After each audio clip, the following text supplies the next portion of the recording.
మరోవైపు ఏపీకి వానగండం పొంచుంది. నైరుతి బంగాళాఖాతంలో అల్పపీడనం కొనసాగుతున్నట్లు వాతావరణ శాఖ తెలిపింది. ఇవాళ నెల్లూరు, తిరుపతి జిల్లాలలో మోస్తరు నుంచి భారీ వర్షాలు కురుస్తాయని సూచించింది. ప్రకాశం, అనంతపురం, అన్నమయ్య, సత్యసాయి, చిత్తూరు జిల్లాలలో తేలికపాటి నుంచి మోస్తరు వర్షాలు కురుస్తాయంది.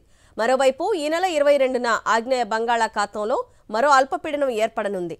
దీంతో కోస్తాలో విస్తారంగా వర్షాలు కురిసే అవకాశాలు ఉన్నాయని అధికారులు హెచ్చరిస్తున్నారు.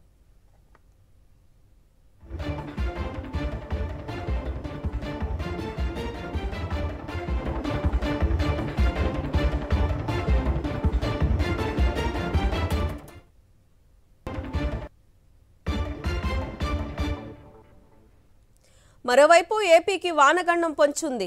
నైరుతి బంగాళాఖాతంలో అల్పపీడనం కొనసాగుతున్నట్లు వాతావరణ శాఖ తెలిపింది.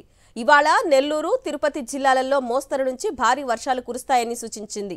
ప్రకాశం, అనంతపురం, అన్నమయ్య, సత్యసాయి, చిత్తూరు జిల్లాలలో తేలికపాటి నుంచి మోస్తరు వర్షాలు కురుస్తాయంది. మరోవైపు ఈ నెల 22న ఆగ్నేయ బంగాళాఖాతంలో మరో అల్పపీడనం ఏర్పడనుంది. దీంతో కోస్తాలో విస్తారంగా వర్షాలు కురిసే అవకాశాలు ఉన్నాయని అధికారులు హెచ్చరిస్తున్నారు.